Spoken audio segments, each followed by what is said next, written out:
episode of The Dish. This is our first podcast of the year. Special episode right here. As always, I'm Jalen Russell, joined again by Jalen Gray. Giving you the latest on the NBA this week. Now, first up, we're going to do things a little bit differently. We're going to start with a panic meter this year. The scale goes from 1 to 10, 1 being no need to really panic, they're alright, 10 being you really need to panic and figure it out right now.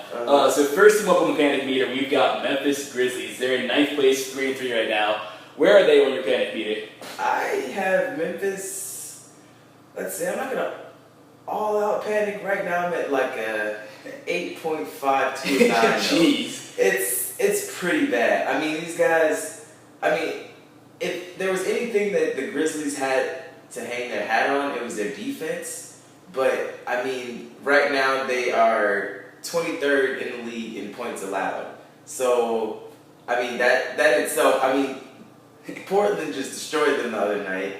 So did Steph. Yeah, that was And, it would be okay if maybe they had exchanged some offense for that. I think that's because of the coaching change, and now he's sort of a more offensive guy. But, your offense isn't producing at all either. Yeah, it's been a slow change from Lionel Hollins to David Yorger over these last couple of years.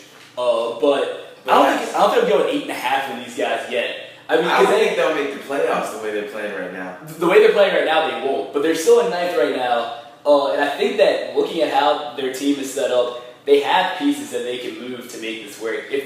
All they need to do is get rid of one of their two bigs, which I know they've been really against for a while. They really want to stick with this whole grind it out thing. But you just have to look at their 3-point shooting is at 26.3% right now. They're shooting 41.4% from the field as a team. It's just like their offense looks ugly. And like you said, if you can't hold your own on defense like you used to, then you got to at least get some scoring in here. So maybe trade a Tony Allen, who's a defensive stopper, but maybe get another guy that can hit a 3 or something. And that's the thing. They're only taking 19.7. They're taking 19.7 threes a game. I'm putting them at about a 6 right now, but it's rising quickly, and we need to see them do a little bit more just to get over this. It looks bad right now. I'll be honest. They look pretty bad. Portland was just able to zigzag in and out of their defense at will, get to the rim with no problem at all. Alright, so moving on. Next team up on the panic meter, we've got the New Orleans Pelicans. They are 0-5 and 15th in the West. Only team in the West without a win. Where are they on your panic meter? I'm actually not gonna worry that much because Anthony Davis seems like he's gotten back on the wagon after that embarrassing opener against Golden State. Actually, and then you guys got embarrassed again. Yeah, it did happen. But I'm gonna withhold judgment for right now. I still think they have a good chance of making the playoffs. So if you had to put them on the meter, where would you put them? I'd say panic meter. I'd say about a 6. All right, I'm actually going 7 on these guys. Now, I know they have had a lot of injuries. They have Kendrick Perkins, who will now be out for Tyreke Evans. Tyreke Evans has stayed today. Norris Cole's been out. Pondexter's been out. And like I was saying, Perkins is out for 2-3 months now with a pec injury. But the thing that worries me is their defense. They're 30th in the league in defense. They're allowing 116.2 points per game. Even though they're scoring, still, you need defense. Let's put that in context. You have You also played the Golden State Warriors twice out of your first 5 games, right. So that's gonna pad stats a little bit. But every team they played against has hit 100 points, including the Magic and the Trailblazers. That's only CJ McCollum and Damian Lillard by themselves. Wow. Let's be honest. So I love Anthony Davis. I think that he's still, even though he's had a rough start, he's still one of the best players in the league. Obviously, high value to be worthy of people calling him the second player in the league. He dropped 43 last night. He dropped 43 last night. What more do you want from him? Against who? Against the Hawks. Okay. So he's trying. I just don't know that anyone else is. And I think that's going to be their big issue. Big issue is Smith is playing his heart out. I'm putting them at 7 right now on the panic meter, and that's another team that I need to see something from them. Hopefully Jrue Holiday can start stepping up. Ryan Anderson's their third leading scorer. When he's your third leading scorer, that's probably not a good thing. Let's just acknowledge that and be done with that. Apparently, Ryan Anderson's trying to become more than a shooter. I think it's a terrible mistake, but maybe that's working out for him. So moving on, the next team on the panic meter. This is a surprising one because these guys are never on a panic meter. Oh god, this ever. is not even. But the San Antonio Spurs, 3-2, fourth place in the West. No. Where are they on your panic meter? I'm at a 1. You're at a 1. As low as you can go. If I could go lower, I'd say 0 if I didn't have to put them on this meter. Oh wow. I mean, it's Greg Popovich. He's gonna figure it out. He has new toys this year. He has David West and LaMarcus Aldridge. LaMarcus Aldridge is struggling right now, but I think Yes. I think it's a symptom of him still trying to get used to the offense and whatnot. All right. And I mean, Kawhi Leonard. I mean, they're just trying new things right now. They're running their offense through Kawhi Leonard right now. They're phasing out from the old and coming in with the new. But the thing would be, like, okay, I love Pop. I'm not trying to disrespect Pop. They're second in 20 points games allowed. in, we won't even be talking about this anymore. They're second in points allowed right now, but they're 19th in points per game, and that's kind of scaring me. Because if there's ever been one thing with the Spurs, it's always been they just find ways to score. Somehow or another, they just score. And it seems like they're struggling a little bit. Danny Green, his three-point shooting, he's at 20% right now. And Kawhi's only shooting 25% from three. Wow, now. Yeah, and all of that worries me a lot, I'll be honest. And, I mean, you've got 5 guys in double figures for points, which kind of expected with the Spurs team. But I think it's a pretty big drop-off. Yeah, they're also tied for 14th in assists per game, which is something that they're usually in the top 10. Exactly. So, all that being said, I'm putting them at 5 on the panic meter. I'm not going out and making any major changes, but I think they need to have a team meeting or something to sit everyone down and figure this out. This was my early preseason, pick favorites for the championship, and I mean I'm not really worried about that prediction right now. And last team on the panic meter, we've got the Sacramento Kings, 1-5, 14th in the West. Where are they on your panic meter? I'd say. I mean, DeMarcus Cousins should be back in the next couple of games. Is he? Oh no, he's out with an Achilles injury. Mm-hmm. Okay, all right. For some reason, I thought because he was walking around fine yesterday, and I was like, he can't be sick again. But I mean, I say I didn't expect a lot from these guys this season. I expect them to go to the playoffs. I'm gonna give them about a 7, just simply because this is the time in the beginning of the season where DeMarcus Cousins and Rajon Rondo sort of need to play together, and other guys need to be on the floor with Rondo because he's such a dominating part of the offense and whatnot. And from the game last night when they were playing Houston, it seemed like guys weren't really used to him looking for the pass at all times. 'Cause he was dishing out some nice passes to Kufis and stuff, and they were just fumbling it out of bounds because they weren't ready for it. I think I'm gonna go high on this one. I'm gonna go 9, honestly. Sacramento, I picked that these guys would be dark horses to make the playoffs, steal the 8 seed, get in there. Steph Curry's looking surprisingly good early on. I thought it would take him a little bit to get back into it, but looking at the team, I don't know what these guys are doing anymore.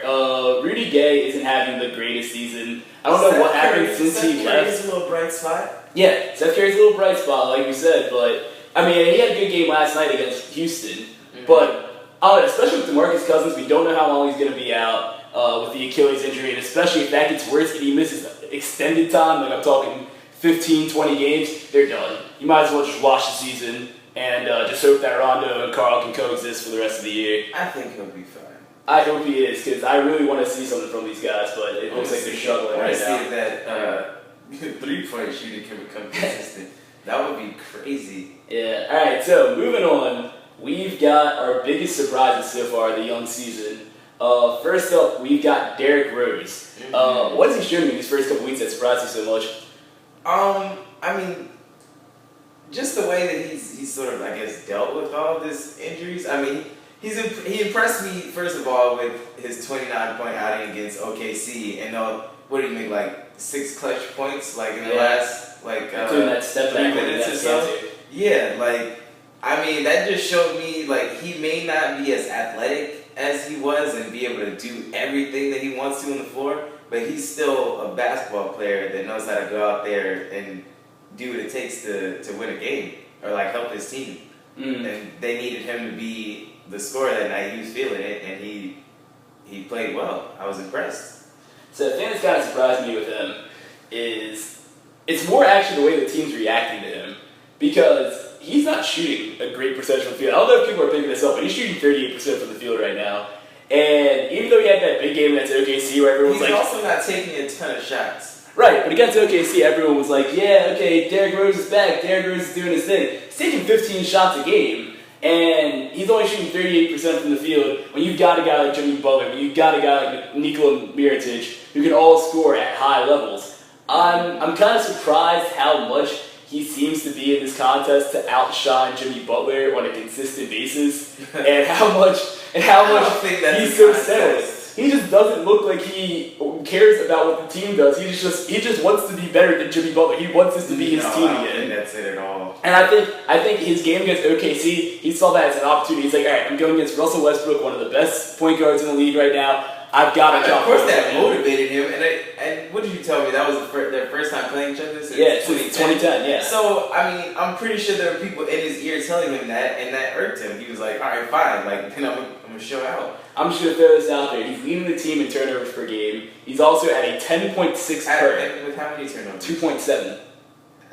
You act like that's that bad, though. And a 10.6 per. He's below an average player right now. I'm just throwing that out there. I'm surprised how much this contest between him and Jimmy Butler. Into a rhythm. I think, well, first of all, the first few games, I don't even know if it's cleared up yet, but he couldn't really see out of one eye. Supposedly. He had double vision.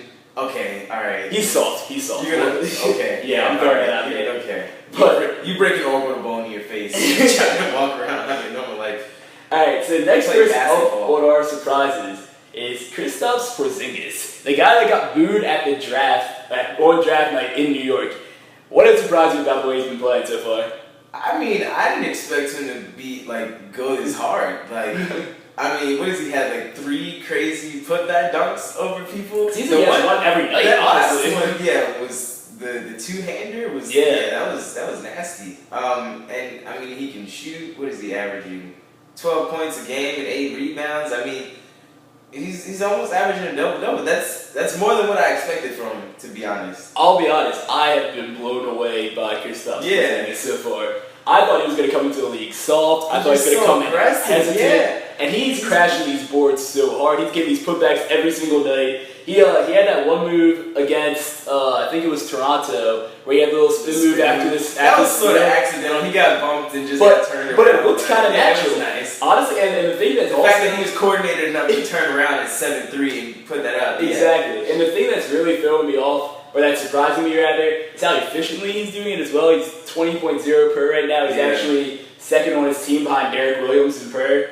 And also, the thing is, his 3-point shot's not falling. He's still getting 12.3 points per game. He's shooting 21% from 3. And this guy came in, he was supposed to be a shooter. So if he gets that shot back, he might be rookie of the year, honestly. The way he's playing. Right now, he's head and shoulders above everybody else. Yeah, it's honestly, I'm blown away by I guess the closest would be Anthony Towns, but he's not playing as well as Porzingis. And I'm still not saying he's Dirk. He's not Dirk. He does not look look a completely different player than Dirk. But I'm happily surprised, and I think New York should be happily surprised with what they have in Kristaps Porzingis. Just the whole stereotype about European players is that they're finesse and they don't play the power game. But this guy is going at people. Like, he's even been in the post and bagged people down and scored. Like, this guy, he's tougher than I thought he would be. Yeah. All right, moving on. We've got another surprise, which shouldn't have been a surprise, but they still have surprised everyone, and that is the Golden State Warriors, and especially Steph Curry. Usually people have that little championship slump after winning the championship. They're like,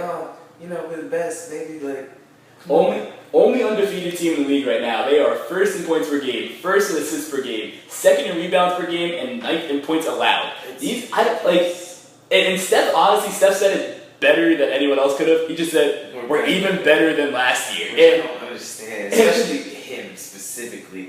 Steph Curry is okay. Can we just say that Steph Curry is MVP of these first 2 weeks? Without a doubt, there's no one even close to him right now. This dude's having 35.5 points per game. His PER is at a level that's not even realistic. It is at 45.5. Yo, it was at a 50 earlier before. I didn't know that was possible. He is just and the way he's playing, it's all a game to him. Like he's shooting 51 from 3 right now. And 57 from the field. Yeah, it's a video game. He's just having a good shot. He's out here dancing on guys and then hitting shots. Throwing over the shoulder, passes, Yeah, he's had a good 3 of those where he dribbles through the entire team in the lane and then throws a little overhead pass to Harrison Barnes cutting down the baseline for a dunk. Makes grown men look silly. I don't understand. On a nightly basis. It's ridiculous. And the thing that scares me is how composed they are. That game against the Houston Rockets, when they were down 10 in the fourth quarter, in the beginning, you're at home the Clippers, right? Oh yeah, Clippers. Oh yeah, thank you for correcting that. But they're down 10 and it's the beginning of the fourth quarter, you're at home, these guys have wanted blood from you since last year. They think they should have beat you after losing to Houston. That was your own fault. You lost 3 games in a row. Still, most teams would have panicked or I guess got behind and just stopped playing. But Steph was on the bench. He came in with 9 minutes left. Scored a quick 13 points, and then Harrison Barnes added another 10 on top of that. It was, and then the way they were getting it, that just the ball movement, it seemed so easy. Honestly, everyone should be scared of the Golden State Warriors right now. They might be the best team that's ever come to the NBA. That's bold considering Jordan's Bulls and all those guys, but these guys might be the most dangerous team to ever come to the league right now. But next up on our fantasy, they can't win 72 games. I don't think they can. I think that's a little unrealistic, but I think they'll be close. They can do it. I'll give you that. And next up, we've got Toronto Raptors on our surprises. They're 5-1. I just didn't see them coming out this hot. Now I'm a little disappointed they lost to the match of all teams after beating guys like the Bucks and the Pacers and the Thunder. Very true. I'm just surprised with how they're playing. DeMar DeRozan's just doing his thing out there. He's averaging 22.3 points per game, shooting 43% from the field. He's just looking more aggressive than he used to, honestly. He's getting to the basket a little bit more, settling for the jump shot a little bit less. And I think they finally found that he's going to be their consistent scorer. Yeah, and honestly, between him and Kyle Lowry, he's also throwing in points from the point guard position. These guys are looking kind of dangerous, I'll be honest. I think that they can challenge a lot of these teams in the East, especially the Cavs. I think they actually might be able to stick with the Cavs.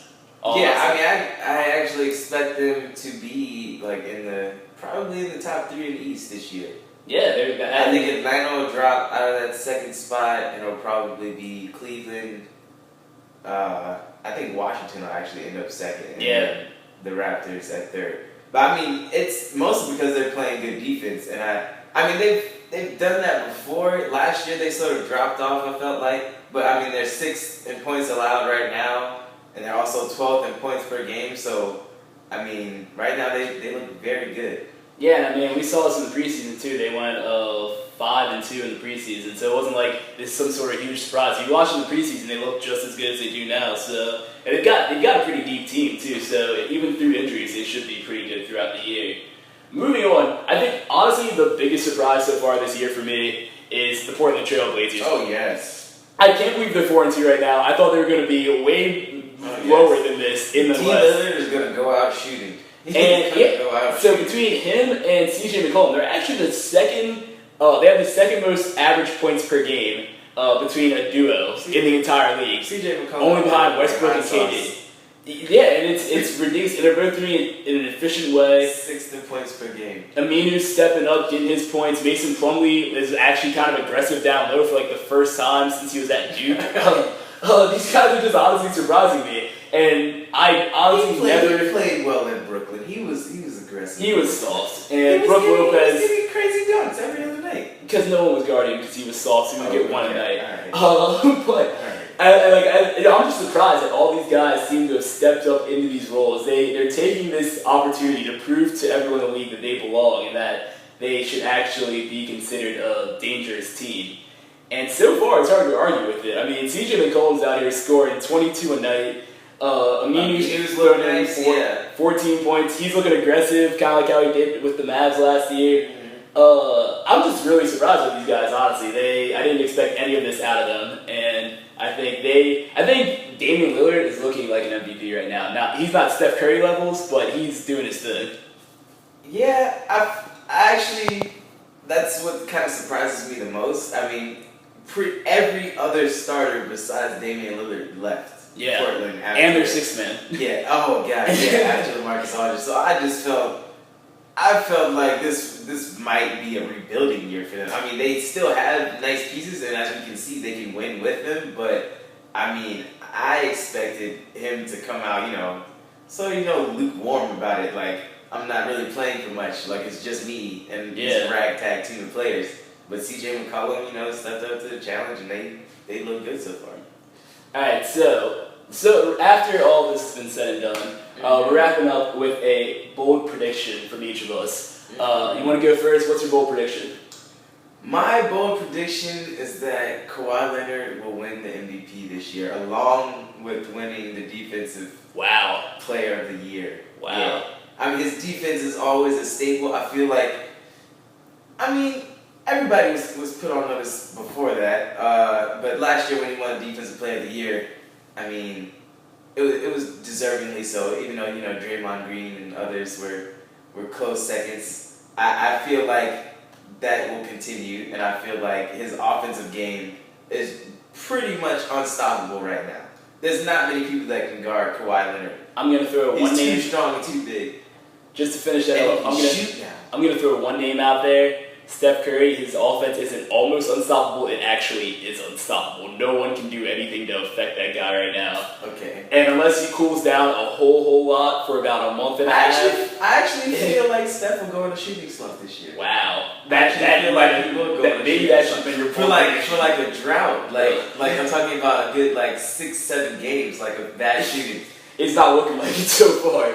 But moving on, my bold prediction is New Orleans Pelicans will not only make the playoffs, but they'll also still snag that 7th seed. 7th seed? They're still going to snag that 7th seed. Looking at the guys that are ahead of them, which is the entire Western Conference. They got to get out the gate first. Yeah. But that's it. Tyreek Evans, who's a major contributor for this team, a major scorer, and also a pretty good wing defender, has been out so far for the first 5 games. They played a couple teams close, obviously not the Golden State Warriors when they played them both times. And guys like the Utah Jazz, they're not going to keep it up. I see Portland coming back down to earth a little bit because eventually you're going to say, let's just stop Damian and CJ McCollum, and then they're done. Mm-hmm. The Suns are going to come back down to earth, who are sitting in the 8th seed right now. And I just see once the Pelicans get healthy, they're going to start getting a little bit of synergy with their team and kind of just skyrocket up the charts a little bit. I'm saying by about January or February, they'll be comfortably back in the playoff race, back in around the 8th or 7th seed by then. We'll see. Well, that's all we have for you guys on this first podcast from The Dish. Yes, sir. Thanks for listening. Have a great week. See you guys next week.